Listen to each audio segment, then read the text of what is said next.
I stuck around and practiced kickoffs for another half hour, so I was all by myself in the locker room when I showered up to go home. Since it was too late for the school bus, I headed for the nearest transit stop. The local bus service was pretty pathetic. Students called it the Disoriented Express. I settled in for a long wait.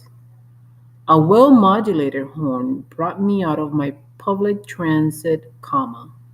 A champagne colored BMW with a 24-carat shine whispered up to the curb in front of me.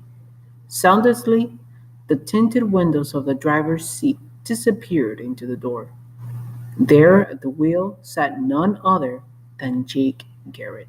Hey baby, need a ride? I swear I wish I could have had my clothes dry cleaned before depositing myself into the leather interior. This your car, Jake? Sort of, he replied. Sort of? My dad got it after the divorce, he explained.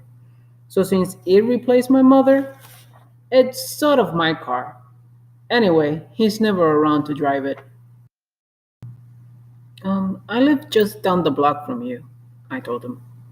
I can walk it from your place. Mm-hmm. He acted as if he hadn't heard. He pulled up at a stoplight and turned to me suddenly. Listen, baby, are you in a hurry to get home? I shrugged. Not really. Why? I need to pick up something, he told me. It's for a little get together I'm planning for this Friday. I laughed. I've seen your little get togethers. There's nothing little about them. There were kids at school today still feeling the effects of last Friday. If he thought that was funny, he didn't let on. This won't take long. Could you give me a hand? It just goes to show what a little luxury would do to you. I was grooving in the smooth ride in the soft leather and the CD player. By the time I paid any attention to our whereabouts, we were on the expressway halfway downtown. Hey, where are we going? To college. I thought he was joking, but 10 minutes later, we were pulling up to the main gate of Atlantica University campus. I'm visiting my brother, Jake told the guard. He lives in Throckmorton Hall. As we drove through, I asked, how old's your brother? He grinned. I'm an only child, baby. I was blown away. Not that he lied, but that he was such a natural at it.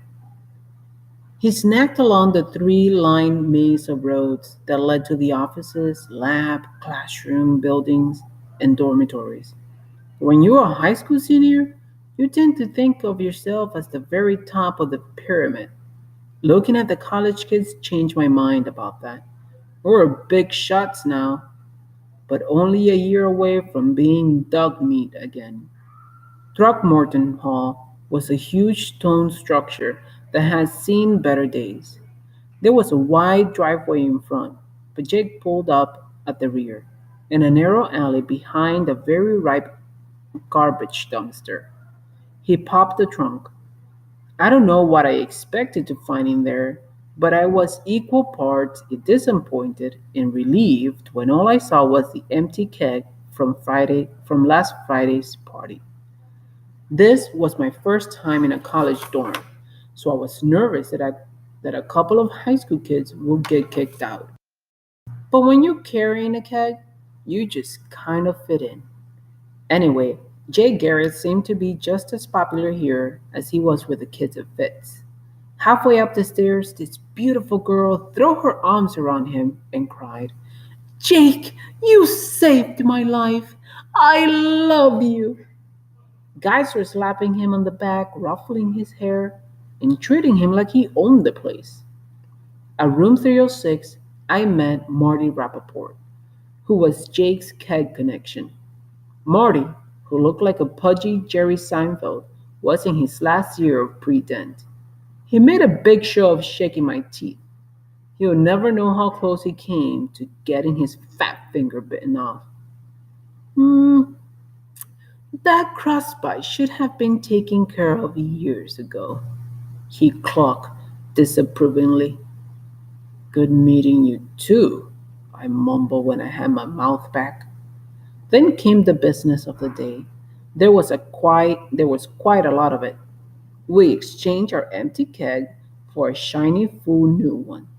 Jake had a little white envelope for Marty and two thick manila envelopes for these other guys who came by. In return, those two handed small white envelopes to Jake. It was all very friendly, but really pretty secretive. For sure, I was the only one who didn't understand exactly what was going on. Marty caught me following the parade of envelopes. Inquiring minds want to know, he commented.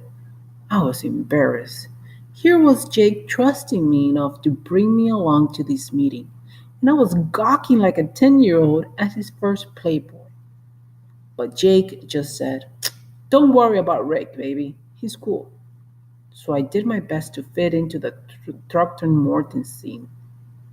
This consisted primarily of acting bored and inserting random curse words into every ordinary sentence. I tried not to be impressed by the college girl who came by to say hi to Jake. For some reason, they all wanted to talk about their grades. I got an A minus.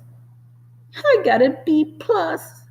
Mostly, I didn't ask what was in those little envelopes. I was pretty sure it had to be money. Lifting the full keg was a major operation. As we struggled down the back steps, I managed to pant. I thought you were smarter than this, Jake. If you were going to bring one of the guys, it should have been Nelson. He laughed. At least I can rely on you not to drink it all before we get halfway home. The party wouldn't be much of a success with an empty keg.